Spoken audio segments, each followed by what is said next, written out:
I said I wasn't gonna finish the season. I did. I finished The Idol. If there's one thing that Sam Levinson and the show can do, it can make you feel like you have serious FOMO.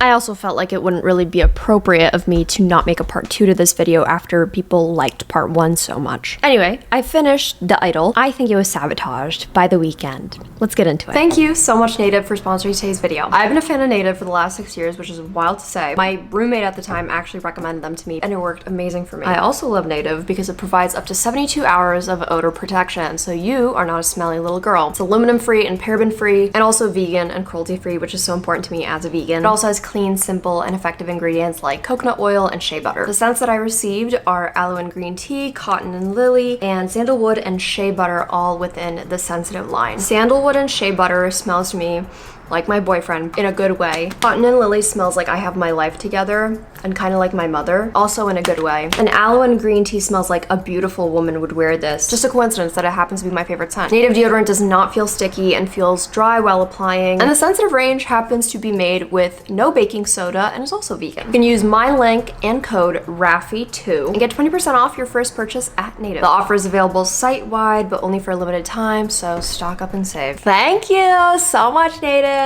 Episode 4 starts out like a drawn-out Weeknd music video once again.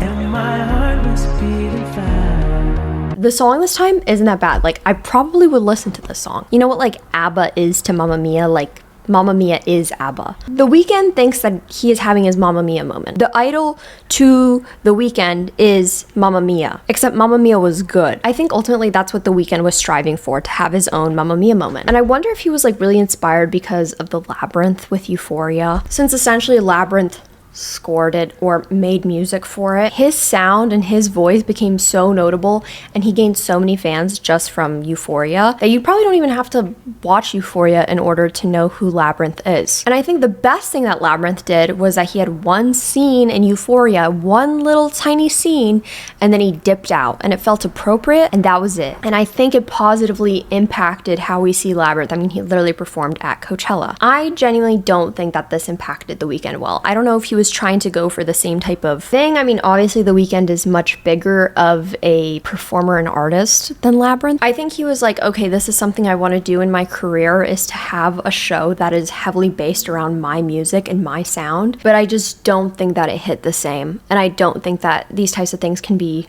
replicated. Leave Labyrinth to labyrinthing and let's move on. Mike Dean coming out of the car and smoking a big ass bong. I understand that they're trying to be funny. I understand that they're trying to go for like a satirical effect, like, oh my god, this guy's such a stupid douche. Like, look at him getting out of the car smoking this big ass bong. I get it. This show is trying to lean into being funny, even though it's like very hard and awful to watch a lot of the time. But once again, it just felt like an SNL skit. I'm pretty sure I said that at one point in my first video. So many times it just feels like an SNL skit, but not in a good way. Like, if there wasn't a writer's strike right now, and if SNL was still going on right now, I would have loved to see what they would have done to talk about The Idol, because I feel like they really could have. I feel like they would have done it better than The Idol had. There was one really exciting part where I thought that they were gonna kill Tedros, because they literally said, let's kill Tedros. So, crazy assumption for me to make. I think we should kill this motherfucker. But for the first time, I was like excited for the show to continue. I was like, oh my god, I can't wait to see what happens next. And I wish that they ran with it, because, spoiler alert, Tedros doesn't get killed by Hyman Destiny. He doesn't even die. If they took it in that direction where they're like, we're gonna kill this man, then maybe, just maybe, I would have rated this show higher and would have been more excited to keep watching it. So Destiny's like super worried what's going on, and she refers to Tedros as bad to the bone, which... How bad? Bad to the fucking bone.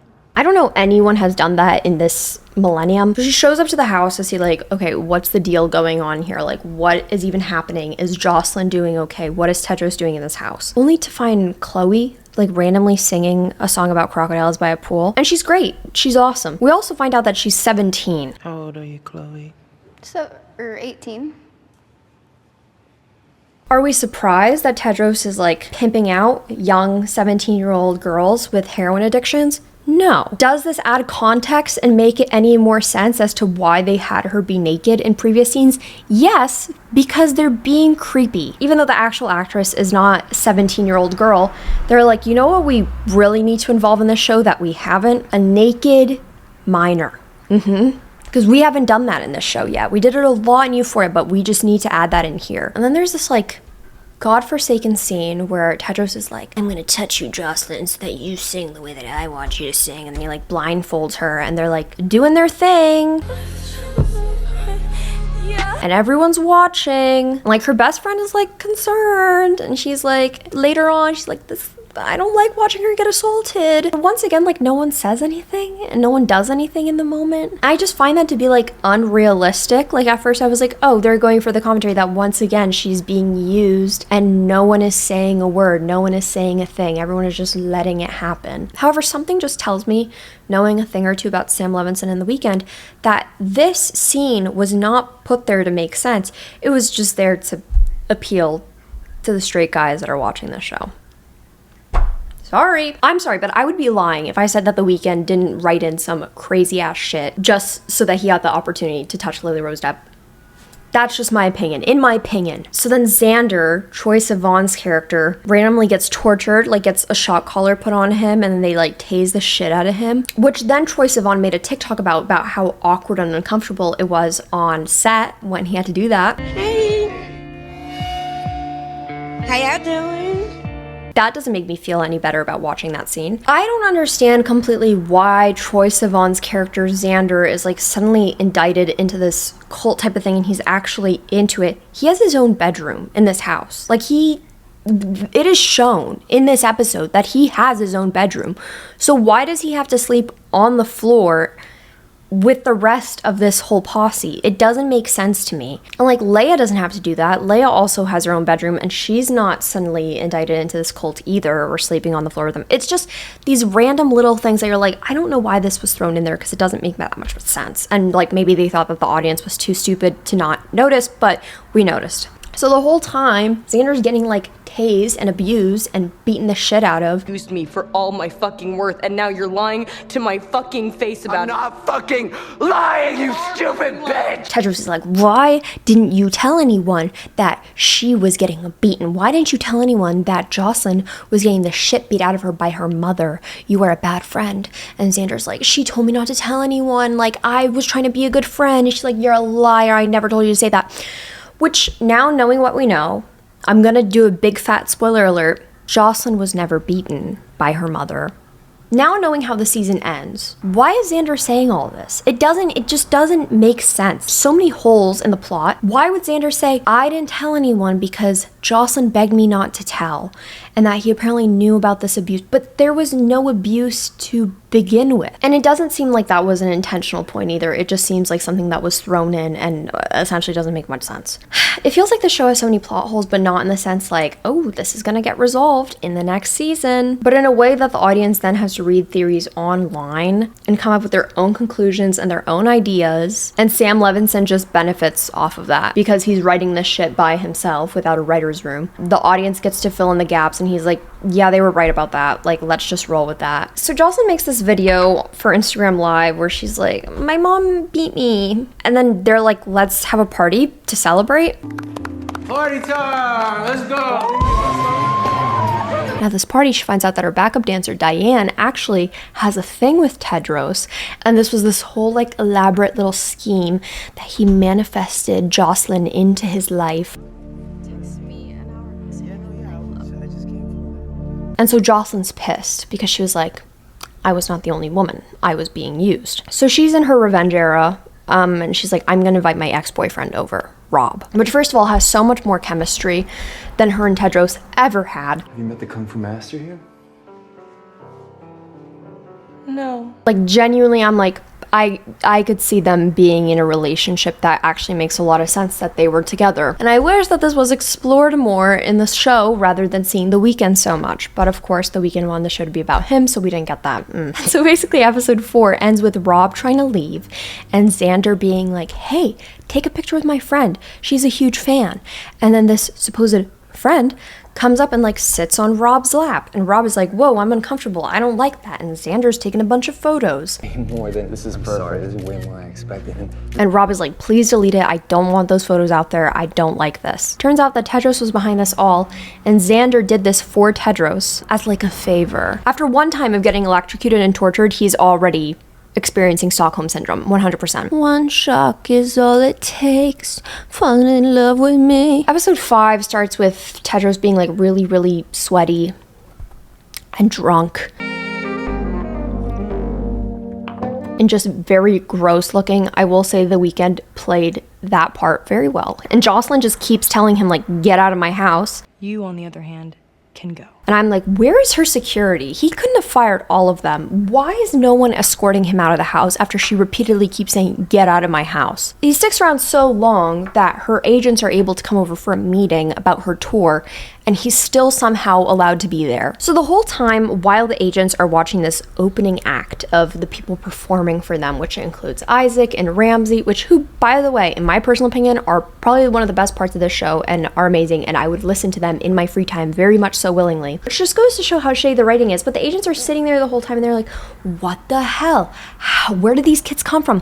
What the hell? Where do these kids come from? Oh my god, how are any of these unsigned? I don't understand. How are we experiencing this right now? My mind is blown. Oh my god, Tedros is a legend. Tedros is a god. Oh my god, we need to sign these people immediately. This is insane. You don't see this shit normally. You know, fucking Kanye was filling arenas until he decided to start following Adolf Hitler. Finding people with talent is not the most difficult part. There are plenty of talented and unsigned people. And so it just seemed unrealistic and like redundant, and it just seemed like they needed filler for the entire show, so they just kept repeating the same things over and over again about these agents just sitting there with their minds like fucking blown that people know how to sing. But the extent of which they were pushing it, it just seemed so long and boring. So then Rob, which is Jocelyn's ex-boyfriend, gets accused of raping the girl who took the photos with him with Xander, which is so disappointing for the show to do. It's all over the news, and he's, I guess, in a film for like 5% of it, but they decide to digitally alter his face out of it, and Jocelyn's crying because she knows that Tedros is in on it. And it makes me so upset because the amount of rape allegations that are false are so immensely small to begin with, and this gives so much fuel for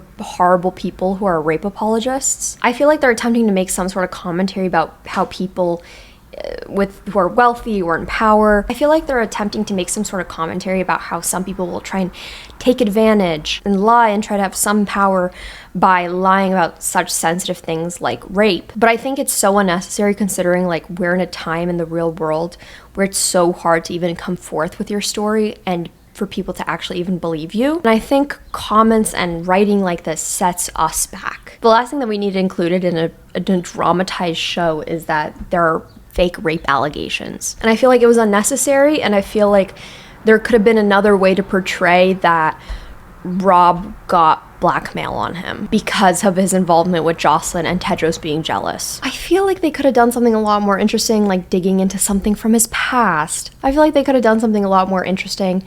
I feel like they could have done something a lot more interesting, like maybe digging into his past and finding out something horrible about him and using that against him, rather than throwing fake rape allegations into a show. Once again, Isaac and Ramsey are amazing performers, and I wish them being in this cult and their backstory was given more, which is so sad because the original director of the show, Amy Seimetz, she was going to give a backstory on Jocelyn's life. If you've been online this week, whether that's Twitter or Threads, you probably have seen the photos that were leaked about how the show was actually supposed to go forward before Sam Levinson stepped in, and seemed to show a lot of backstory on Jocelyn's life and her being a pop star and a child star as well. And I feel like we were wrongfully stripped of that because I would have loved to see that version. So Jocelyn is about to go give her performance, and she goes to the backyard and is doing some weird praying thing. Not saying that praying is weird, but she's like just kneeling on asphalt and praying to, I don't know. Because Little Red Riding Hood gets this brilliant idea. Now, you gotta keep in mind. This whole time, Haim is like giving this whole speech to Tedros where he's like, I'm the big bad wolf. I am the hunter. And then suddenly Jocelyn like back inside and doing her choreography. It just doesn't seem to line up or make sense. And this whole praying sequence to then her dancing, I'm like, when did you leave the house? When did you get back in the house? What is going on here? I will admit that Jocelyn's song Dollhouse, it isn't bad. It's actually pretty good. She like put her whole pussy into this, like kind of like literally. So then it flash forwards 6 weeks forward. This is my video. That's very rude of you. And it's like, okay, she's on tour. Somehow everyone was convinced to abandon Tedros. Like everyone is just working for Jocelyn now instead of Tedros, which is just hard to believe because they would not abandon him for anything. And suddenly it was just very easy for them to be like, bye Tedros, we're working with Jocelyn now and we're gonna be openers for her. And Tedros decides to go and try and get a ticket. And they're like, no, none for you, Tedros. I don't know why he thought that a ticket would be there for him anyway. But then he's like, what about for Mauricio? And then I have something for Mauricio, so... And lo and behold, a ticket for Mauricio was waiting. So then this is where things get like super juicy. Tedros goes into Jocelyn's makeup room, which by the way, she has like no one around her. She's like completely alone. She's like, I miss you. And he's like, I miss you. And then he's like, wait, is this the hairbrush that your mom used to beat you with? She's like, yeah. And he's like, what the fuck, it's brand new. It's brand new.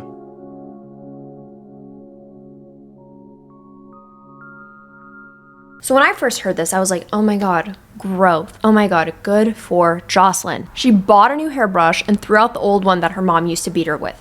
This is growth. I'm so happy for her. She's moving on from that event and feels like she doesn't need that hairbrush in her life anymore to feel motivated. Wrong. It's supposed to signify that she's a master manipulator and that she was never abused by her mother.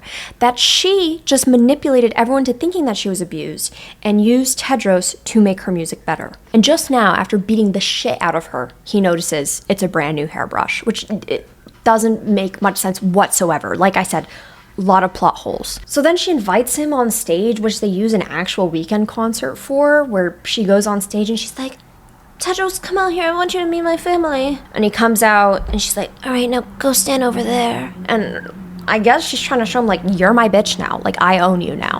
You're mine. Forever. Now go stand over there. So all of her agents and all of her people are like super pissed at her, like, what the hell, we like ruined this man's life and like got his club taken away from him and wrote a Vanity Fair piece about him, like he is donezo.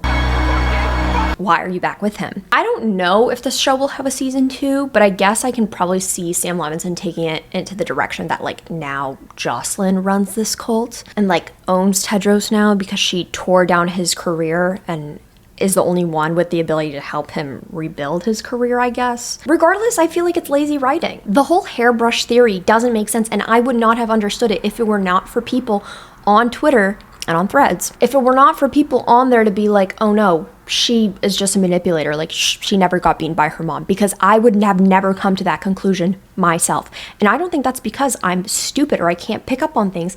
I think it's due to poor writing. The way we're now all supposed to believe and be convinced that there's this like crazy plot twist at the end, that she's this crazy manipulator. And if you rewatch the series, it doesn't really line up or really make sense. Like for example, I said the whole thing about Xander. Xander talked about many times how he saw her mom beating her, and now suddenly that's not true? Why would Xander willingly say that and willingly be tortured? Like it's just strange. It doesn't line up. And then there's a speculation that there's a very creepy similarity between Selena Gomez and Jocelyn, which, if you didn't know, The Weeknd happened to date Selena Gomez. Up first, the most obvious comparison between the two, both the Idol's lead character Joss and Selena Gomez are pop stars who started as kid actors on a hit children's show. Also, as Joss grew to fame, she and her mother had a tumultuous relationship that crossed the line into abuse. While Selena Gomez has certainly never suggested that her mother physically harmed her in any way, their relationship has its ups and downs. In 2016, Selena Gomez canceled the last few months of her Revival World Tour, citing struggles from anxiety, panic attacks, and depression following her lupus diagnosis.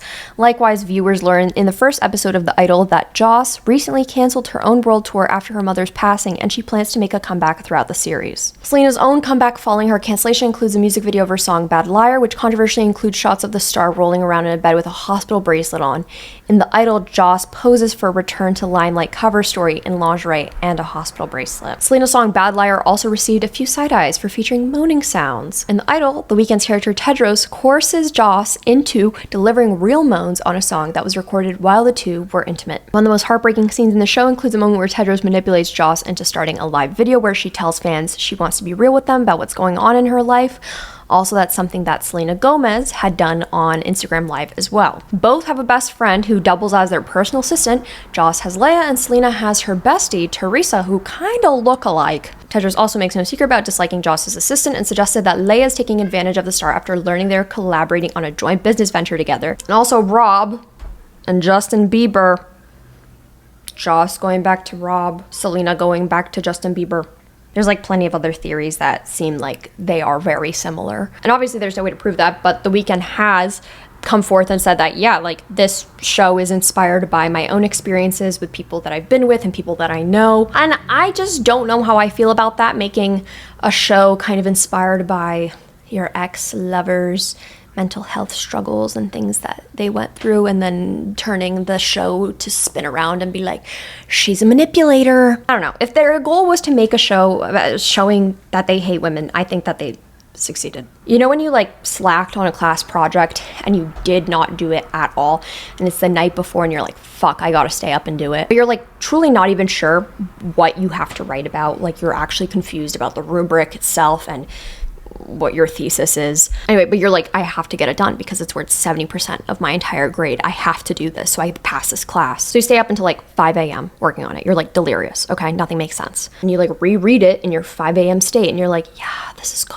Yeah, this is really good. This is good. And then it comes time to like present in class and you're like sleep deprived and like really unwell. And you're going through your slides and you're like, I don't remember this at all. I missed out a lot of things that were included in the rubric that I had to include. This doesn't look anything like my peers, and there's like major plot holes in all of this. Like it is missing a lot of content in here. I know this entire feeling, okay? Because I have done this many times before. That is the only way that I got through 4 years of college, okay? But then it's like if you're getting pissed off and angry with your peers, your classmates, and also your professor, because you're expecting them to understand everything that you wrote down, even though none of it makes sense because you wrote it when you were delirious at 5 a.m. And you're like, you guys are supposed to be filling in the gaps for all of this. Okay, this is art. Why don't you guys get this? And it's like not an art class at all. That's what it feels like The Weeknd and Sam Levinson did with this project. They stayed up till 5 a.m. and was like, it's everyone else's problem to figure out this show. I truly do believe that Lily Rose Depp, Rachel Sennett, Troye Sivan, Ramsey, Moses Sumney,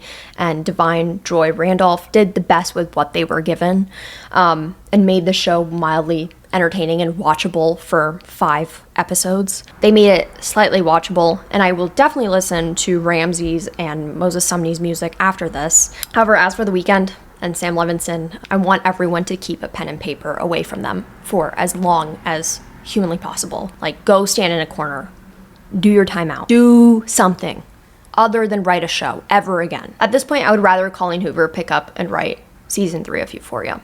That's a lie and not even true. I don't know why I said that. I hope that you guys enjoyed this video. If you did, please make sure that you leave it a like because it helps me out so much. Also, leave a comment if you have watched the show, if you have any thoughts on it.